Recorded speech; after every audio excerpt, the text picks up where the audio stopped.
Assalamu alaikum. That is, may God's peace be upon you. Welcome back to the Power of Educating Our Own. This is a show facilitated by the Clara Mohammed Schools Network. We are a network of approximately 20 schools. Those schools are full-time, weekend, or strong in, right? Because we use that terminology as well. And virtual schools. And we are happy to have you back with us. I am Sister Marsha Nivens Mohammed, and I'm joined with my co-host. I am Quran Shakir, and we're very excited about tonight's program and to have you here with us, ready to celebrate our month, our time on the power of educating our own. Yes, yes, yes. And so if you've been with us for the month thus far, you will know that we have been highlighting history, right? Documenting our history, knowing our story, making sure that we record those occurrences in our personal lives and our community life that allows us to preserve what it is that we experience, the impact that we make in the world. And so tonight is going to be along those lines as well. And we have an awesome guest with us. And I'm not going to give too many details about the sister because I do want her to tell us who she is and what she does. But tonight we have Sister Zarina Alameen with us, and I'm going to bring her in. Assalamu alaikum, sister. Wa alaikum assalam, rahmatullahi wa barakatuh. Thank you. And so welcome. Thank you. I'm happy to be here. Thank you all. Good. And so we're excited to have you because you do some really, really impactful work as it relates to historical preservation. And so tell us who you are, tell our listening audience who you are, what you do, and I'm sure they're going to get the memo of why it's impactful. So that part we'll leave out, right? We'll let them figure that part out. But who you are and what you do. Hello, everyone. Good afternoon, good morning, good evening, depending on where you are in the world. My name is Zarina Alameen. I am a cultural anthropologist from Detroit, Michigan. And professionally, for coming up on 2 decades now, I have been helping people to self-publish their books. So that is, I help people organize the ideas in their mind and get them down onto paper. And over the last several months, we have launched a new initiative called the Legacy Keepers. And that is centered around capturing the knowledge, the skills, the wisdom, the experiences of our elders while we still can. You know, we recognize that each of us have a gift in today, and we want to make sure that we preserve what we can while we are given that gift. The other side of me on the opposite, I won't say opposite side of publishing, but a big part of my life also centers around travel. And annually, I organize anthropological experiences for women to go across the globe to experience the different cultures that God has created, to experience the different way that we do this thing called being human. So we've taken groups to Japan, Indonesia, Morocco, Turkey, Senegal, and that's something I do kind of more for fun, if you will. But it does inform my work with publishing because we're looking at culture and we're looking at ways that people preserve their cultures across the globe, right? And so that helps us to inform here how we're going to preserve our culture and make sure that our knowledge is here for centuries to come. Inshallah. Yeah, that was a lot. That was a lot. So we're gonna dissect that, right? And we're gonna delve deeper into it. And before we do that, for those of you who are watching, please feel free to put your name in the comment section. Let us know where you're watching from. So that we can shout you out. And of course, if you ever have any questions that you'd like us to ask on the show, feel free to drop them in the comment section. Okay, so publishing, travel, and you're like, wait, so I kind of do that just as for fun. And I'm like, girl, you taking people around the country. What you mean? I mean, yes, that's fun, but that's like bigger than like, oh, I just do that for fun. I know, I know, I know. I got started in travel. Well, God put it in me, period, right? To explore. There are some people where all of us have things that a lot of places on our hearts, right? Things that are just naturally kind of a default state or a goal or a desire that he places within us. And for me, travel and culture and experience in different ways that people are human, like, is just a natural part of my curiosity of the world. So I was kind of traveling. And then when I would come back home, which is Detroit. Detroit is my home base. When I would come back home, like some of my aunties and such would be like, oh, I've always wanted to travel. I wish that I had traveled. I waited for retirement, but then my health wasn't the same. And so I wasn't able to travel the way I thought I was going to be able to and such. And so I started thinking about, okay, how can I help more women to travel? Because there was so much that I got out of it. It wasn't just taking pretty pictures or just seeing interesting sights. Like, I literally saw myself evolve as a human being, as a woman, and then later as a mother. So I said, okay, I can probably utilize what I know, because travel kind of comes naturally to me. I can help organize some things for other women so they don't have to worry about the stress of where are we going to stay, what are we going to do, is it safe, where are we going to eat, all of those things. I take care of all of that, and they get to just come and experience. So Nice. So, okay, so let's talk about the publishing, right? yes. We'll go back to we'll go to the publishing, and we may come back to the trips because that's just super cool, right? So the publishing, right?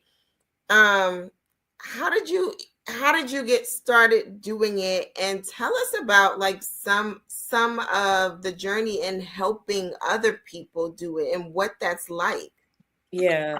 I got started in publishing after doing my master's in anthropology. So, as you all know, when you're doing some type of higher education, you have to either produce a thesis or a dissertation or something. And I was doing my research in anthropology. And at that time, my study was around singlehood and the search for love in the Muslim community. So, I had done this study, right, like qualitative research around singlehood and people trying to get married and such within the community. And when I finished, because I was active in the community, people were asking for my results. They were like, yo, Z, like, what happened with that study? What'd you get? And I was like, I wrote this all up, you can go read the thesis, right? And they were like, no, like, no, like nobody was interested in reading that thesis. So I was like, okay, I'm not going to keep responding to emails individually. I have to figure out a better way to put it in a format that people will actually benefit from. So I said, okay, I'll take what I put in my thesis and convert it into a book, and then people will get the book, right? And so that's literally what happened. I did my first book was based off of my master's thesis. And I launched it at the MANA conference, the very first MANA conference. I launched that book there. And then, like, publishing changed my whole world after that. From that one book, people started asking me to speak. So that launched like a speaking career. And then later on, people started asking me for help with publishing their books. So naturally, I wasn't an expert at all at that point. I had only done like, my little first book. So I was like, yo, I don't really know that much, but I can tell you what I know. And so I published my dad. He was my first book. We did a compilation of his articles that he used to write in a paper called the Muslim Observer. So we did a compilation of those. He was my first book. And then it just bloomed from there. So I think now we're up to maybe about we might have hit like our 100 now. So I feel like, yeah, I think we might be at 100 now. So it kind of just over the years just expanded. Now I have a team of editors, a team of book designers, everybody that is necessary to help someone organize a quality book. Because I don't believe in those janky self-published books where you look at it and you're like, ooh, like, yay, I'm happy you did this, but ooh, This ain't cute. So we help people to produce quality books. Um, yeah, I'll leave it at that. So. I love it. I love it. And I love the fact that you listened to the people who needed help. And that's one of the reasons I was attracted to your kind of storytelling, because I think that's what we're doing now. We're telling stories. And for me, when I look at us and our history, and right now we have this time that we're focused on our history. And I have been a part of our community all of my life. So I have seen generations of Muslims, and now we are putting to rest a lot of those stories, and they're not being preserved.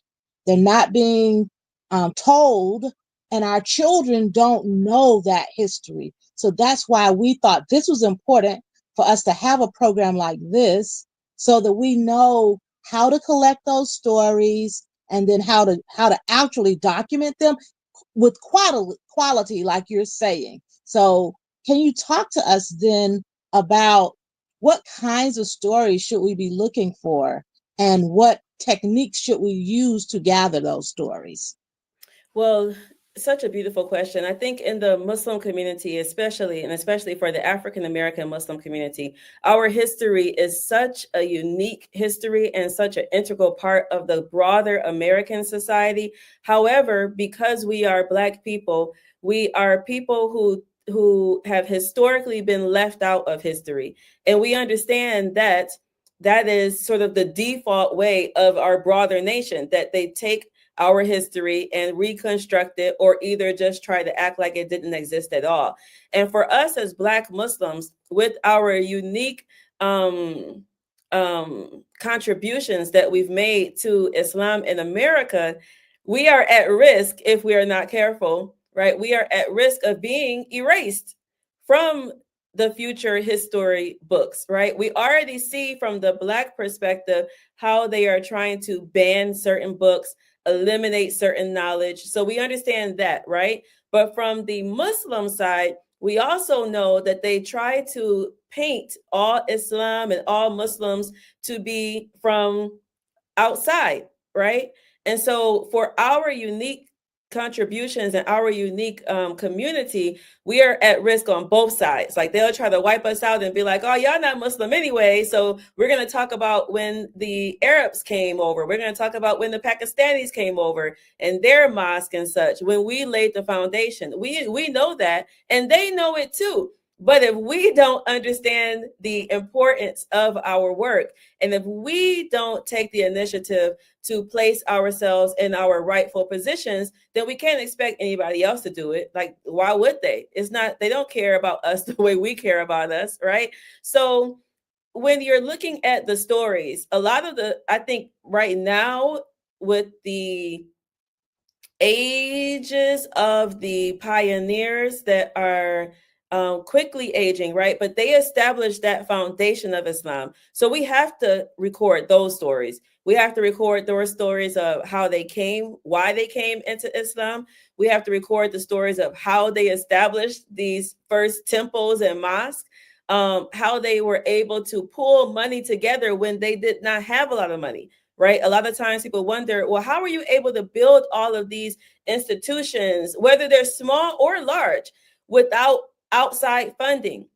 We think that we have to have a lot of money. Oh, we're so poor and we don't have this. Like, no, they didn't have a lot of money, but they built strong foundations. How did they do that? How did they create inter networks with each other to have this sort of family atmosphere that we have in a lot of the different cities and such?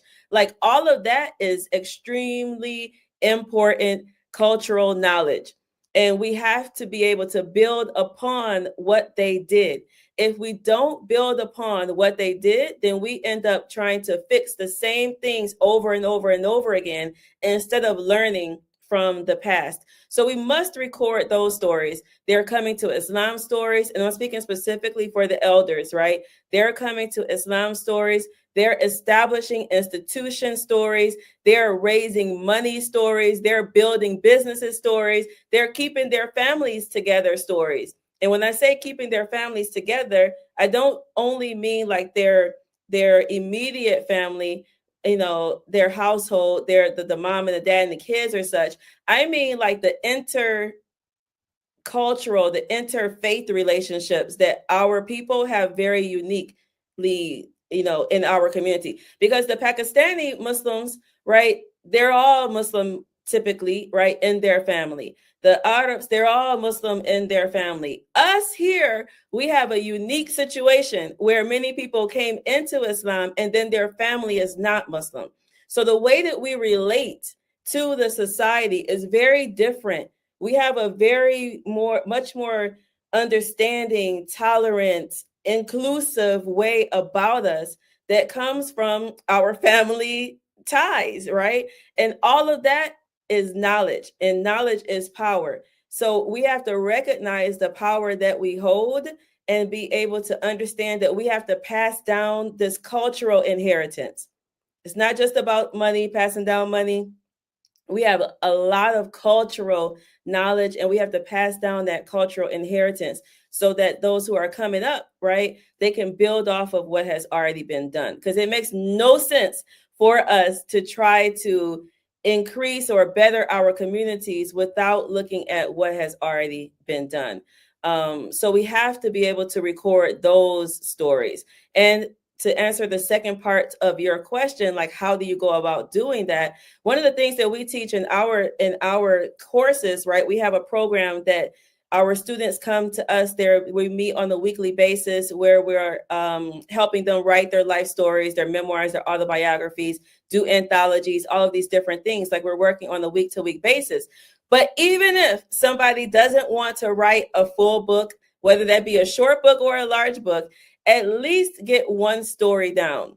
And what I mean is like ask one question, you know, like what is something that really stands out for you over your years of living? Like what's one of your core memories that really impacted the way that you live or the way that you look at life, right? You can just record that one story on your phone, you know, on Otter.ai or one of the many transcription programs that are out there now. But even just that one story or asking one question is valuable. Thank you so much for that. Actually, before I go into my next question, if you're just joining us, you are watching The Power of Educating Our Own. This is a show facilitated by the Clara Mohammed Schools Network. And tonight's guest is Sister Zarina El-Amin from the Legacy Keepers. And we're talking all things preserving our history. And so just to jump back into the conversation, and also for those who are viewing, feel free to drop a comment in the comment section. Let us know where you're joining from. We actually have with us Imam Nadir, who says, "Dear sisters, good to see Sister Zarina El-Amin." Imam Nadir is from Detroit, Michigan, where I'm from, right? But yes. Imam Nadir is like a G. I don't know how he has done everything that he's done. You know, I know he's a legend. He is a legend. And I've been trying to get him to write his book forever, right? But he has so many other things. He's probably one that we'll just have to have somebody come and sit down with him, right? And pull it out that way because he has so much that he's still doing, right? But like people like Imam Nadir who established schools, who raise monies, who are central legends, and not just in their own communities, but like nationally, like, yo, how did you do that? You know what I mean? Like we have to record those stories. Absolutely. And Imam Nadir is absolutely a part of the Clara Mohammed Schools Network. So we feel exactly the same way about him. He is a legend. He is so impactful, and yes, please get someone to write his story because I'm glad we're on him because I think his story is a good example of why we have to document the story. So often when I'm telling people about the Clara Muhammad School Network, I use Imam Nadir as the example. So I tell people the story of how the Clara Muhammad School in New York was shutting down, and he was the principal, and he couldn't stand to see that happen. So he said he would open a school temporarily until the Clara Muhammad School was able to reopen. And I say, y'all, it's been 3 decades since he did that. So what happened in those 3 decades? And I say, so the name of his school is not Clara Muhammad School, but it is still a Clara Muhammad School for us.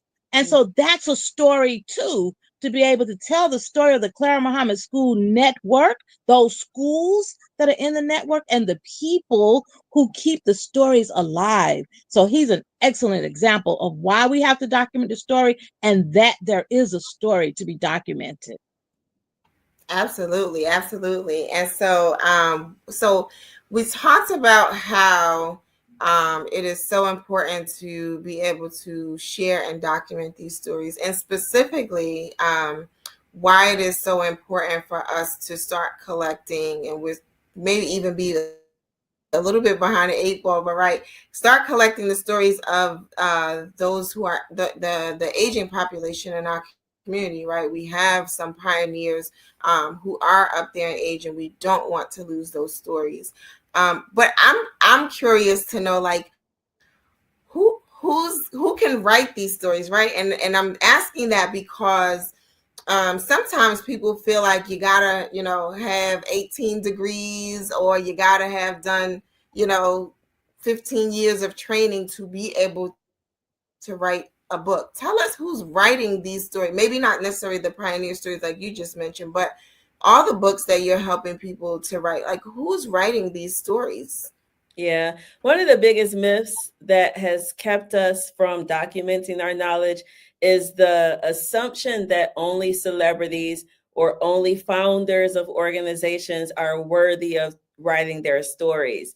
But we all know from just a family perspective, like imagine if you had a book or some papers that your great great grandmother wrote, right? Like, would you expect her to write like Toni Morrison or be Langston Hughes or somebody? Like, no, you would just be happy that you have something that she wrote that's telling something about her life. And now you know more about your ancestors. So all of us have stories, and all of us have families, right? That should be able to pull from those stories. So the people in our classes are regular old folks, right? They're writing for their grandchildren, they're writing for their communities, they're writing for their children, and they're writing for their future grandchildren who they will never meet, right? It's like when they talk about the proverb of planting a tree, right? That you will never be able to get and reap the fruit from. So you plant that tree for the future generations. You plant that tree because you understand that other people are going to be able to benefit. And when you write your story, it may be that you don't get the understanding of who is going to, care, or why should anybody care right now. But I can tell you for a fact that later on people want it. One of the things, I was talking to a young lady the other day, her grandmother, I think, is 92, and her grandfather was 92 when he passed, and her grandmother is 94 now. And so we were talking about this work, and she said, I didn't really care about my grandfather's story before he passed. She said, it wasn't until I actually had kids. And now I wish that I knew more about him. Now I have all these questions and such, for him. So she wants to interview her grandmother, right, to write her grandmother's story. But this is one of the things that I tell some of the people, some of the elders in particular, who come into our program and think about this. Like, my kids don't really care. Don't focus just on your kids right now. They may not care today, but I can tell you, when you're gone and they wish that they had been talking to you and sitting at your feet and studying about you and all this, like, they will be so happy that you took the time and gave this gift of your book. So we have a lot of just regular individual, folks writing their own stories. Our eldest student right now is 87. and she's writing her story. And then we have some younger folks who are interviewing their grandparents and such. So it kind of goes both ways. That's amazing. You've got You know, some I'm great as books I'm out too. At their feet. Yeah. And then I know Sister Lanice's book.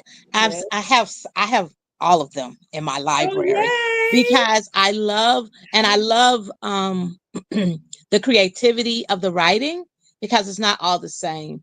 Yeah. And so I hear you when you talk about that fear of being a writer, but we all have a story to tell. And like you said, if you record it, then, we can get the AI to transcribe it and then get it edited as needed. But I do think it's important for us to be able to, as you say, tell those stories. And as you were talking, I was writing down different kinds of stories that people can tell, because you talked about letters that people have written. Some people save their letters. What if we had just a book of just letters that Yes. someone has written?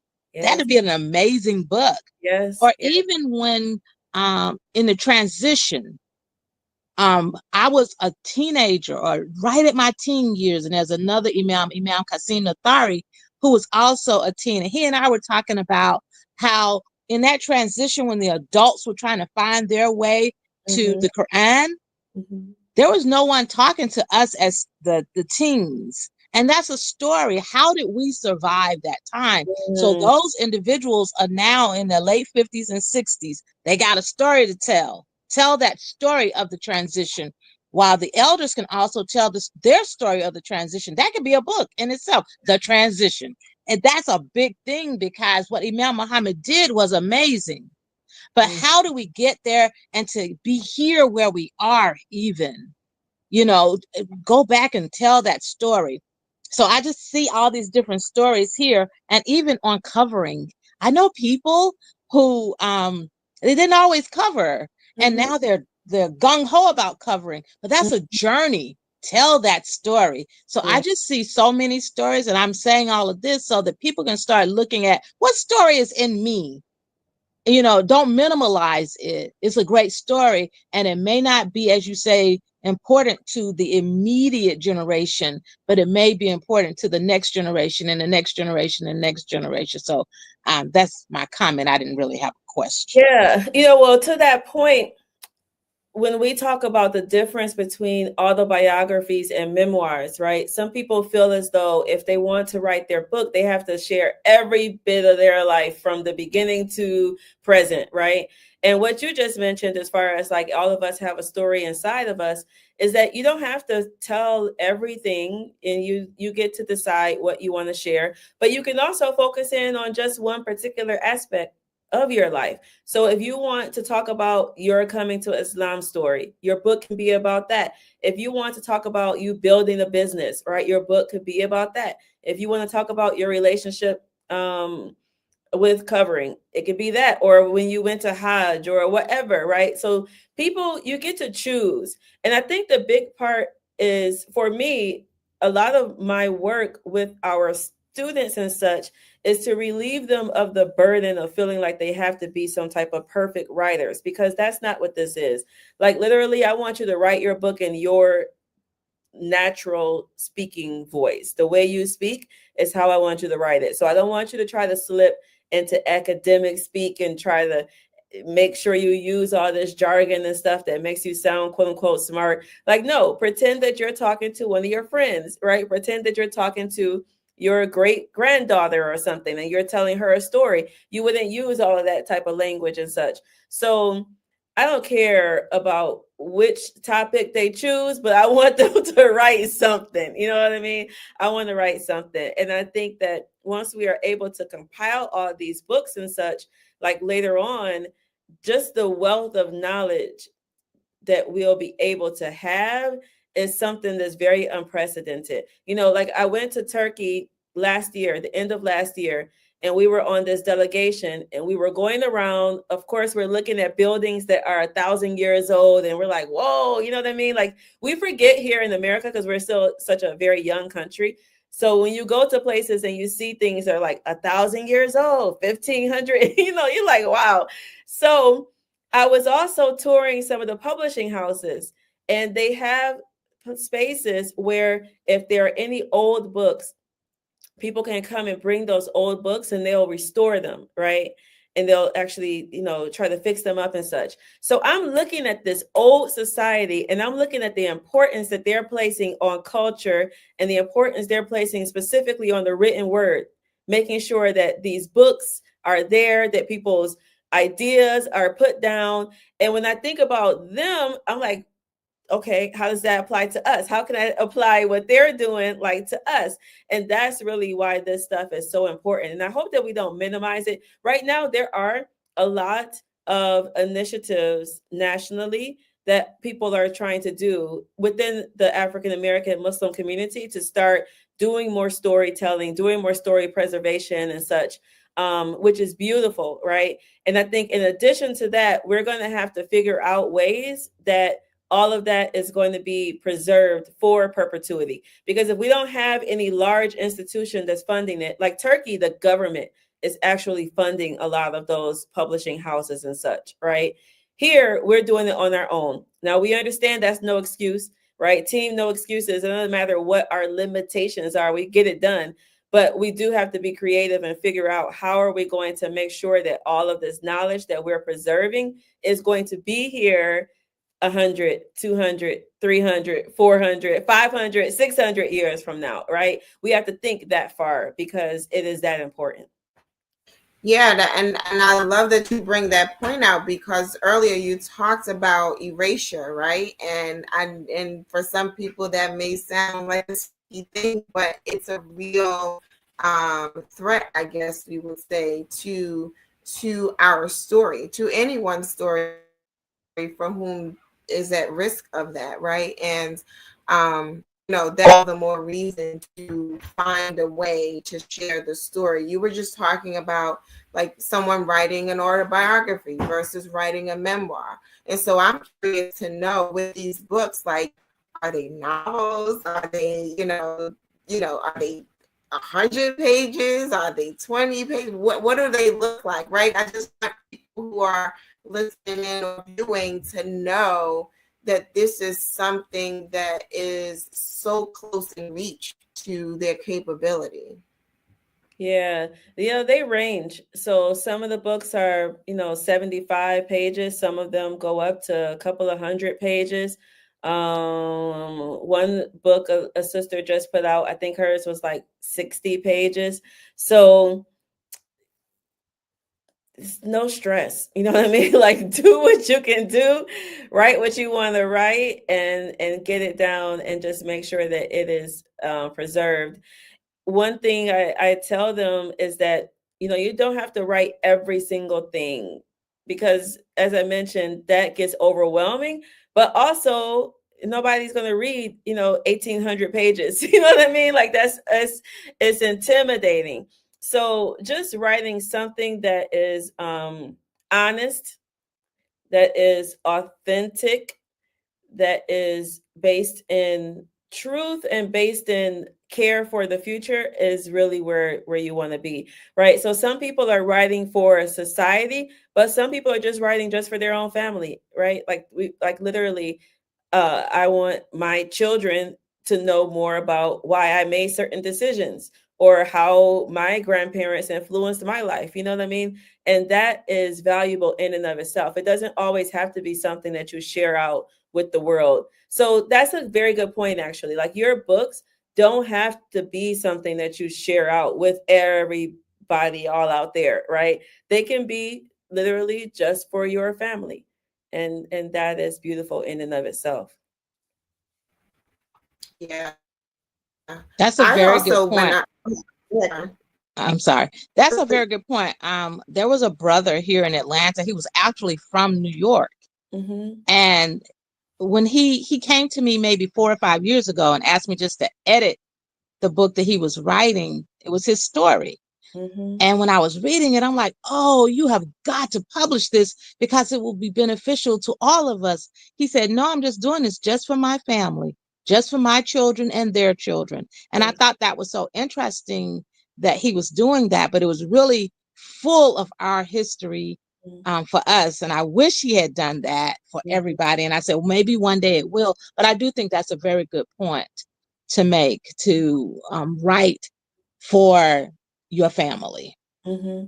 Yeah, yeah. There's what's that Mo on Netflix? I forgot the name, but it's that Muslim comedian. He has that show on Netflix, and one of the scenes, right? He's there trying to enter into Palestine, and the Israeli interrogator is asking him questions, and they're like, "Well, what's your father's name?" He says his father's name, and he was like, "Well, what's your grandfather's name?" He said his grandfather's name. And it's like, "Well, what's your great grandfather's name?" And he didn't know his great grandfather's name, right? He couldn't remember.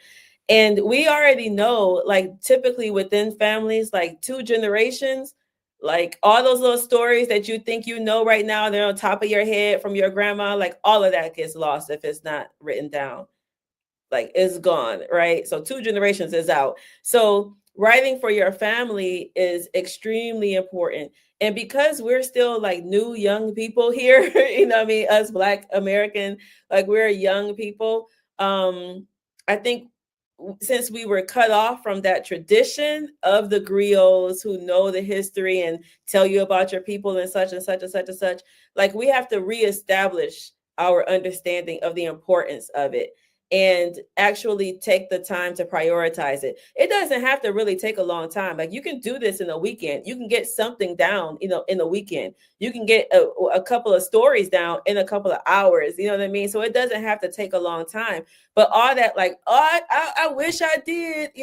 I should have recorded them. I should have did this. Like that. It's time for that stuff. Is over. Like I'm done. I don't have a lot of patience for people that make a lot of excuses and da, da, da, da. Like, no, like we know what we need to do. And at this point, we have the tools, we have the resources to do it. So we have to make the time because we understand the importance of it.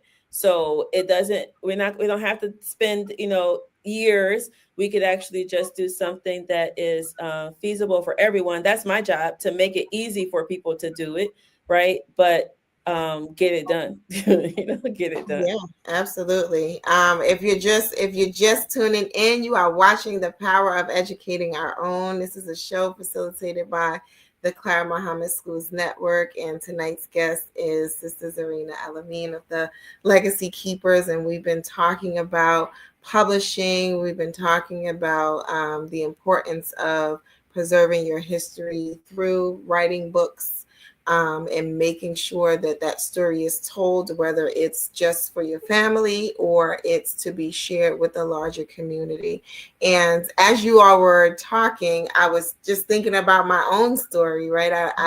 I met my dad at 25 years old. I was inspired because I had a young daughter and I saw, the interaction between her and her father. And I was just like, man, I think it's time to, find my dad. And I'm just thinking, as you're talking, I'm thinking about the story. And I'm just like, yeah, that's something like worth writing, even if it was just to make sure that the story lives on beyond me. And my children are very much aware of, I mean, they've heard the story, but even, when they have children and those children have children, just to kind of hear that story of connecting back with family. And then I just lost my grandmother at 101 years old. Oh, And it's wow. like 101 is like, that's amazing. I remember at the funeral, I was just like, yeah, everybody's grandmother doesn't turn 101.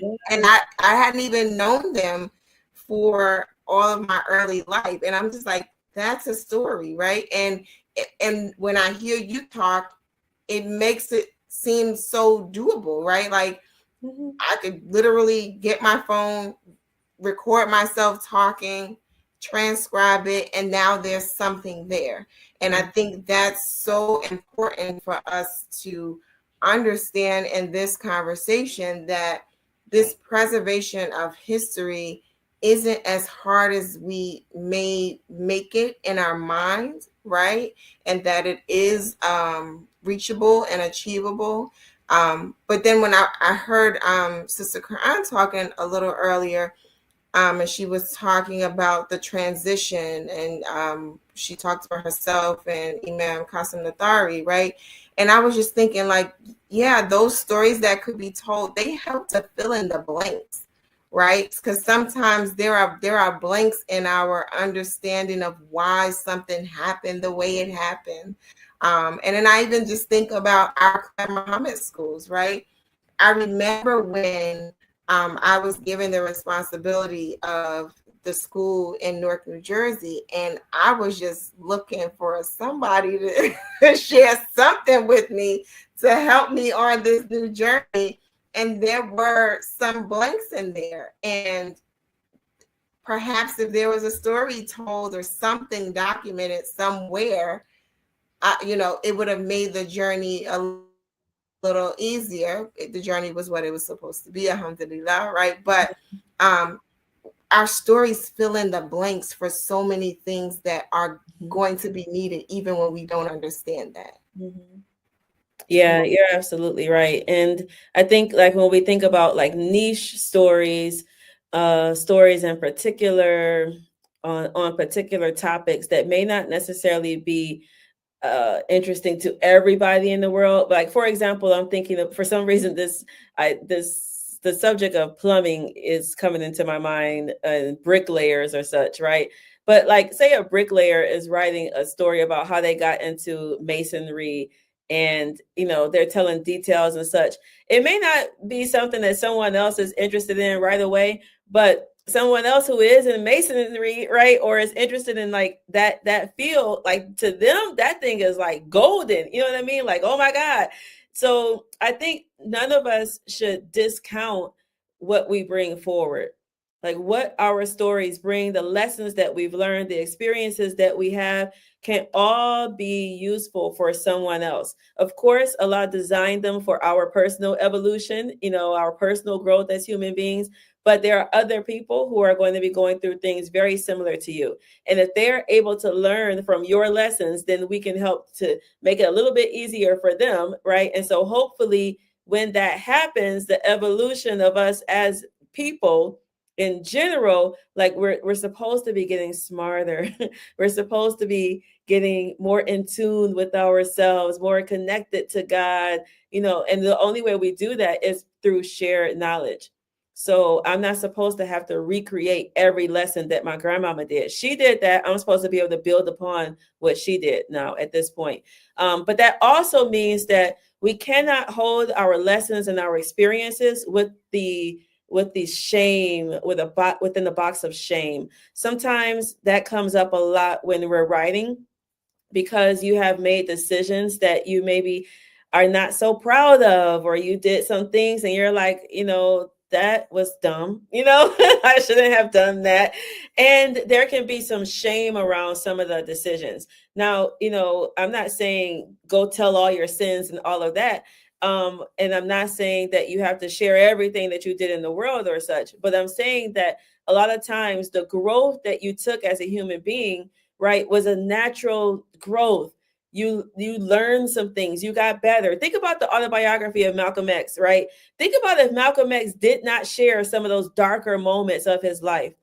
He wouldn't be the Malcolm that we know. We wouldn't even have as much respect for him because we didn't see the journey. It would be like he was someone that was so far away from us, we couldn't relate to him. So us seeing him as Detroit Red, us like understanding how he used to go and club and do this and this and this, like we're able to see the growth of him, right? The trajectory of his life.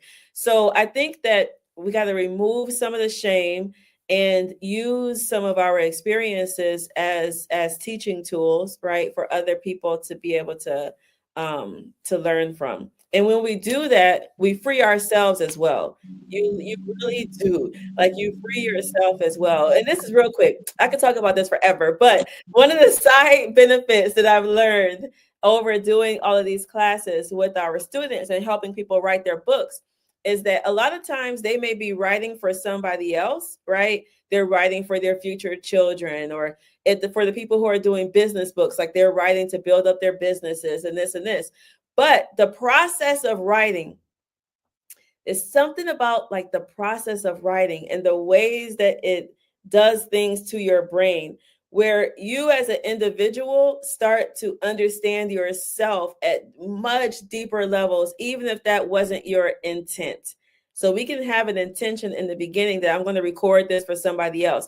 But the process of reviewing information and stories and people in your life, like it is like a personal development tool like no other, right? And that's a side benefit. We don't necessarily come into it thinking that that's going to happen, but now I've learned over the years and having doing all these books, like dang, like even if it reaches just one other person, like what the author themselves get out of the process is priceless. That's beautiful. And I just want to remind our listening audience that you are listening to The Power of Educating Our Own. Our guest this evening is Sister Zarina Elamine, and she is a publisher and an author, educator, ready to help you write your stories. So if you have a question, we would love for you to drop it in the chat so that we can get her to answer some of your questions as well, because we're having a great time learning from her. And we have a comment from someone, HG. Love this. This is the first time I've been exposed to this kinds of conversation.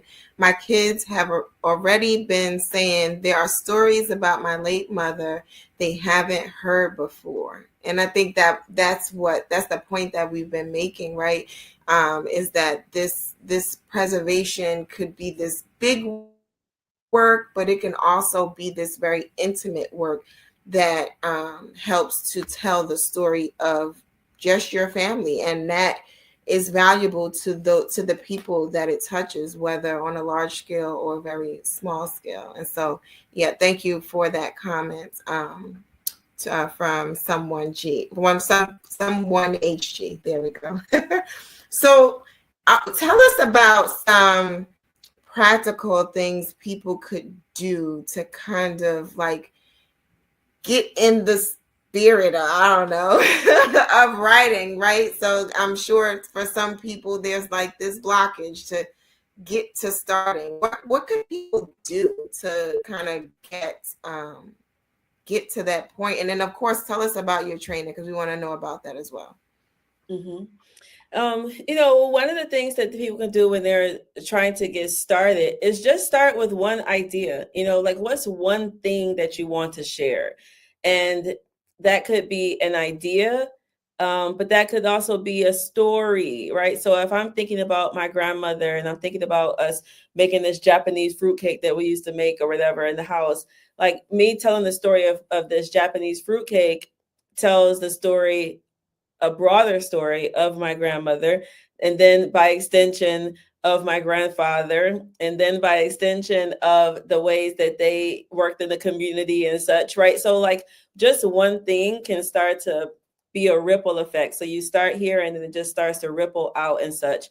But in our class, so we have a free starter training. Actually, anybody can get started for free. It's thelegacykeepers.com/live.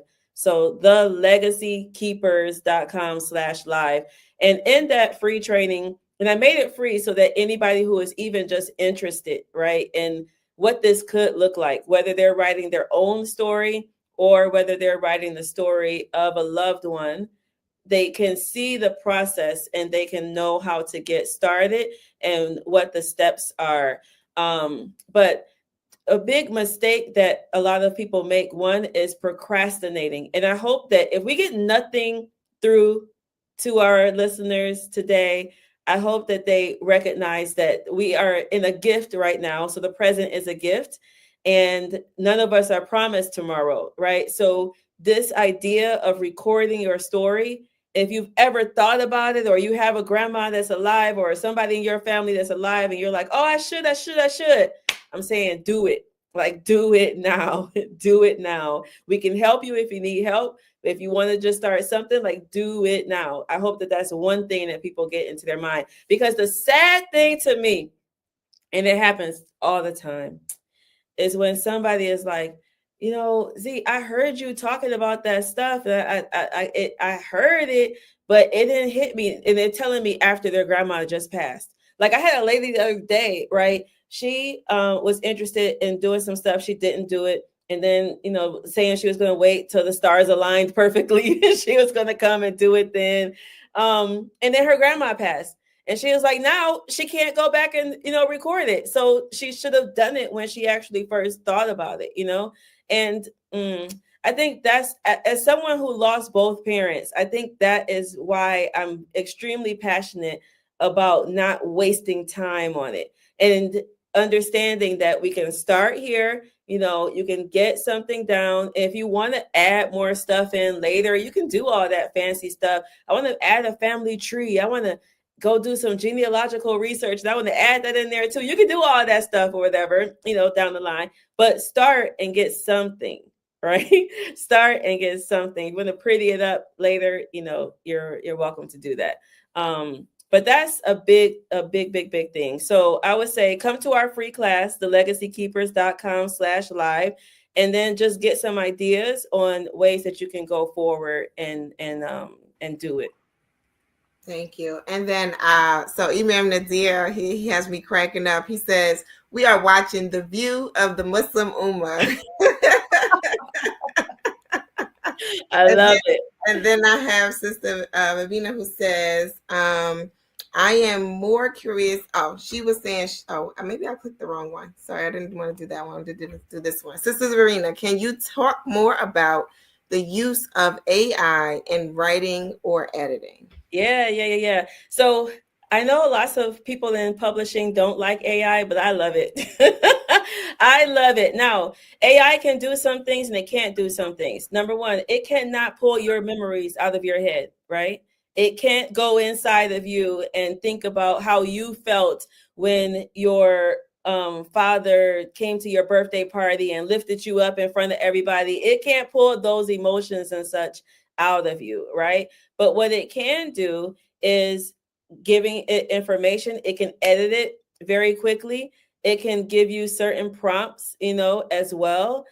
We have a whole list of different questions that we've kind of used, and we know how to progress now with how to pull information out, and like even neurologically, it's a lot that goes into it. So I won't go into all of that right now. But AI can help you edit. It can help you clean up your work extremely quickly.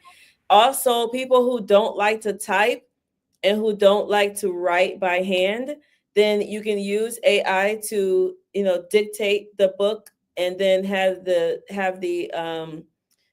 other.ai transcribe it so that you get your first rough draft, and then you can go back in and edit it, right? So there are so many different ways to get the information down, right? Interviewing, all of those things, AI is really, really, really great for that. So Otter, OTTER.ai is a great transcription tool. So you can voice dictate to Otter. And I find it to be a lot cleaner than like Google Docs has dictation in it too. Microsoft Word has dictation too. But Otter seems to be like kind of clear. And then in the program, we have a whole list of different AI tools, but Otter for sure. And then everybody knows Chat GPT is another one that you can use to kind of edit in certain sections. But you want to be careful if your AI is not trained to your voice when you're using it for editing, it will whitewash you, right? So you have to make sure that you prompt and you train your AI to keep your voice, because you don't want somebody reading something and then they meet you and they're like, is this even the same person? Because this don't sound nothing like them. Your book should be a reflection of you. So you write your book exactly the same way that you speak. You use the same type of language. You don't switch it and try to make this your book speak and this is the regular way you speak. Like literally, they should be a reflection of you, which is truth and honesty. So yeah, AI is great for that, but AI is not good for actually pulling stuff out of your head. Right. It's not magic, y'all. Mm-hmm. And then also she's interested in knowing more or curious about the legality of it. So like what do people have to, I guess, be concerned about or just knowledgeable of as it relates to these books? Yeah, we have a whole module on the legal side, because sometimes when people are writing memoirs, they may have some things that happened in their life, whereas their truth, but it may look bad on someone else, right? And so they're like, can I talk about this? Even though it's my truth, can I share this? So one of the things that you do when you're writing is you have to put disclaimers, even for your own story. Like, this is based off of my recollection. This is based off of my understanding of the events that happen. Sometimes you can change certain names and such. Now, if you have a brother and you're like, oh, I'm going to call him Jake, but it's still, you only got two brothers, what I mean? Like, we're going to know who you're talking about. But you put certain disclaimers and things like that in there. Sometimes some people will reach out to people in their family and they'll tell them like, hey, I'm writing a book about my experience. You can ask them what they feel, or you can say, hey, I'm writing a book about my experience. It is what it is. I'm just letting you know. I'm informing you that I'm writing a book. So yeah, there are sometimes some things that you want to be cognizant of and do your due diligence as well. And if you need to reach out to a publishing lawyer, then do that too. That's great. And so, as we get ready to wrap up the conversation, I do want to just have you highlight again how people can connect with your program. I'll share the link on the screen again. But yeah, just how people can connect with you. What do they need to get started in your program, what the enrollment requirements are? What are those things? Yeah. So we ask everybody that's interested in working either on the legacy book, like memoir, autobiography, recipe book, family reunion book, any type of legacy book, to come to our first starter training. That way they get a little bit more knowledge about the way we do what we do. And then if we're a good fit, then they can either sign up for one of our programs or our done for you services. So we have a program, which is our group program, and that program helps people get their books done in 90 days. It is literally like step by step by step by step to get their book done in 90 days, right? And then we also have done for you services. So if someone wants us to interview either themselves or an elder and write the book up, right? We can ghostwrite the book. If they've already written a book and they need us to come in and polish it, do a custom cover, interior design, all of those things, we can do all of those things as well. So the group program gives accountability, and it also gives guidance so that they can write without trying to figure everything on their own. And they get weekly feedback from us, myself, my editors, as well as the other, we call them the Cousins Collective, like the other cousins in the group, right? The legacy keepers who are writing. And then on the done for you side, of course, the investment is a lot higher on the done for you side, but that's for people who are like, look, I want to get it done. I want you to come in and do it. And, and that's what we do. We come in and step in. So either way, they can start there, thelegacykeepers.com/live, or they can send us an email, Zarinah, ZARINAH @bookpowerpublishing.com. But you're gonna have to run that one back again. My bad. I know. Okay. Like, you speak too fast, ZB. Slow it down. Slow it down. All right. So it's Zarinah, ZARINAH @bookpowerpublishing.com. Yes. We got it. We got our tech support in the background. Shout out to Imam Mujahideen Mohammed. He's on it.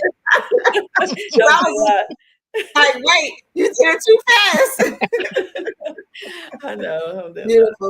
Beautiful. Now this has been an awesome conversation. I as we are talking, I'm thinking of, I know we've just been talking about book writing in general for the purpose of preserving history, but I'm also thinking about ways that we can incorporate the students in our schools into this sort of effort, right? In this storytelling effort.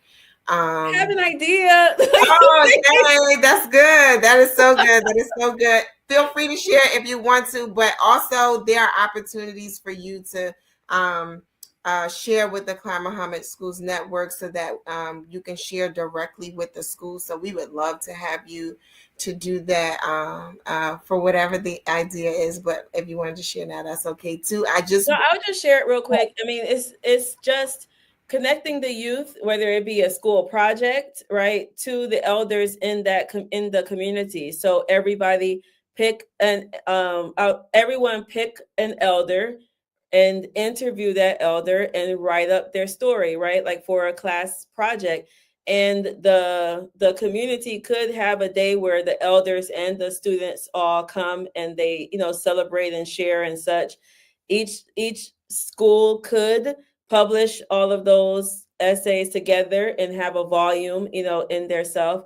And I was just talking to another sister today who wants to do something similar, but she wants to have like a scholarship, where there's a scholarship and students interview people and then the best one like wins a scholarship or such. But for the schools, I would love to see like this intergenerational connection where maybe it's like the 11th graders or everybody, pick an elder, interview them for an hour or however long or whatever, and then write that up. And the school can, compile them all into a volume and have a day where the elders, come and it's like a nice. I love that idea. And Yay. I've got this in my head. I can see it because I'm also thinking is what if we do that like during Founders Week or something, we have the living library and that's, at every school, the young people with the elders there getting these stories. And then when we publish the books, we'll have the living library, the Atlanta Yes. volume, the Detroit volume, the New Jersey volume, the Virginia volume, because we got all our schools. What if we do that? Oh my goodness, I see it. And we can just Serena, you done got her started. Let's do it.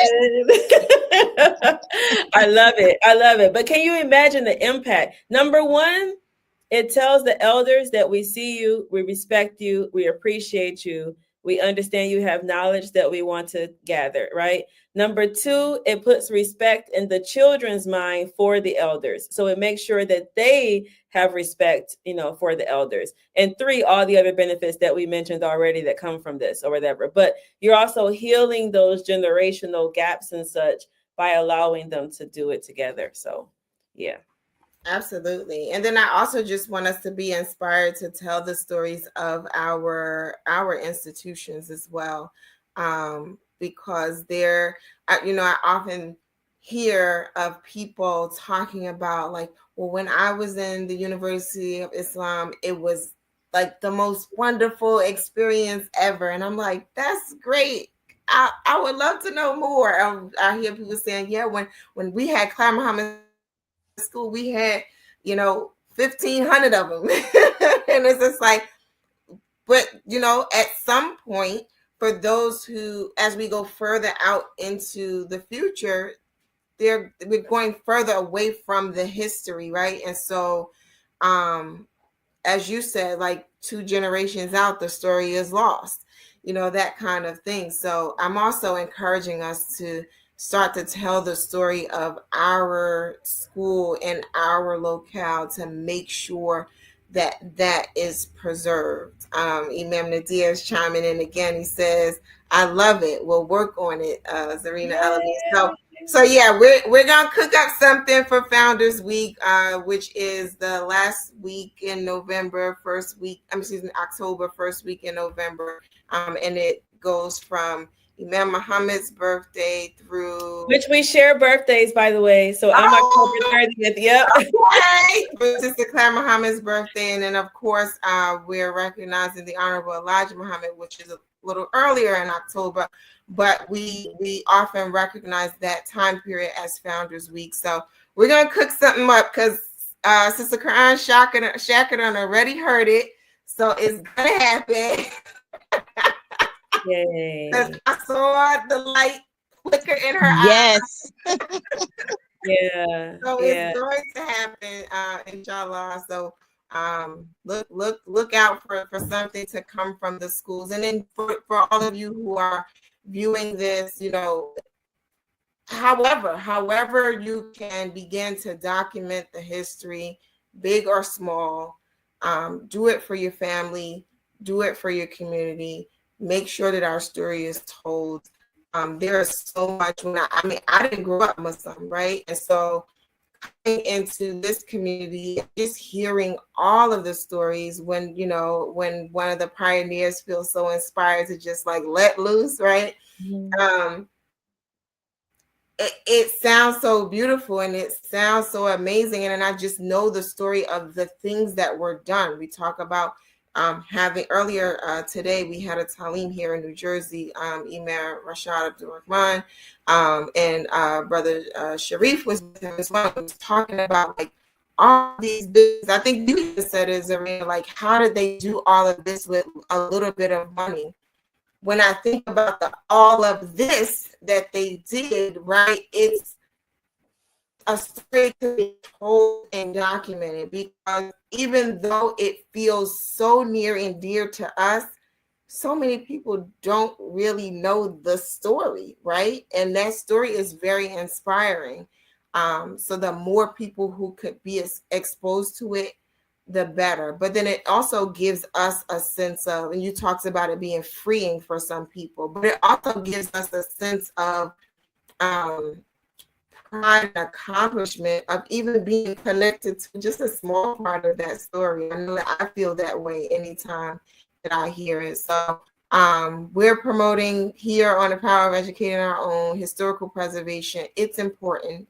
It's impactful, and even if it's not impactful today, it's going to be impactful into the future, and it needs to be told. So tell your story. Sister Zarina, any last comments that you want to share with our viewing audience?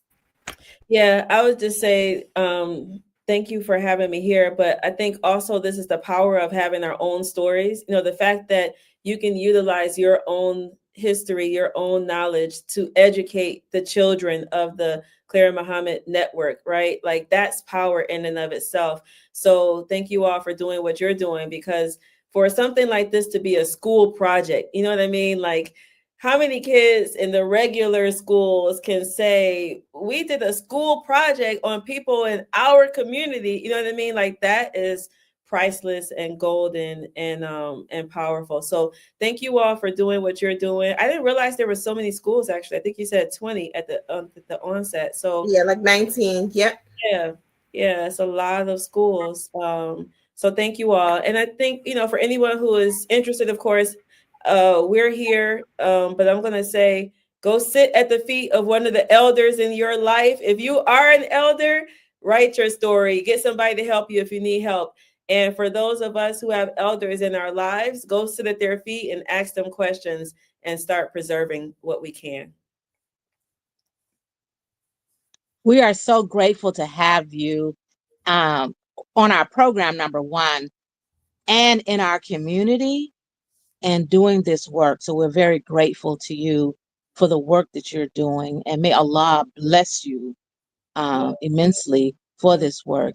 And may we all hear the call and answer the call. So thank you so very much. Thank you. Thank you all. Yes, this has been the Power of Educating Our Own. This show is hosted by the Clara Mohammed Schools Network. We are a network of 19 schools, full-time, weekend or weekend, and virtual schools. And we are here every Sunday, 7 p.m. Eastern Standard Time. And join us next Sunday for another conversation about historical preservation, the importance of it. We've been doing this particular series all month long in honor of African American History Month, and we invite you back here next Sunday to continue the conversation. This has been a wonderful evening with Sister Zarina El-Amin of the Legacy Keepers. Make sure you get in touch with the sister. She has shared her information with you, Zarina, at bookpowerpublishing.com. Also, hold on, they're throwing other things in here for me. Hold on.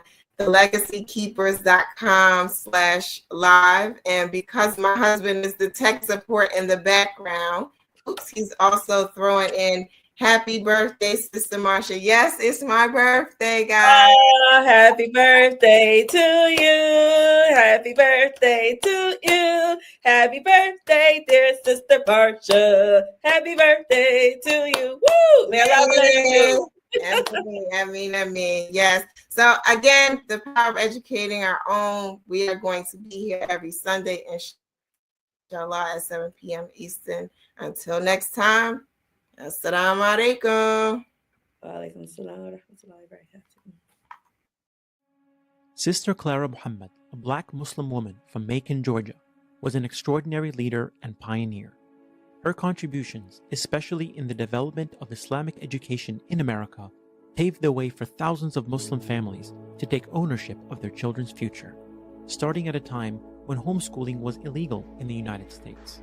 She eventually established a network of schools that was later named Sister Clara Mohammed Schools in her honor by her late son, Imam Warith Din Muhammad, rahimahullah. Sister Clara Mohammed helped to establish the important role women had in early Muslim American history and was an inspiration to future generations of leaders. Without her, there would not have been a nation of Islam, or the unique Sunni Muslim community that evolved from it, one that was acutely aware of the concerns and aspirations of women. May Allah have mercy on Sister Clara Mohammed.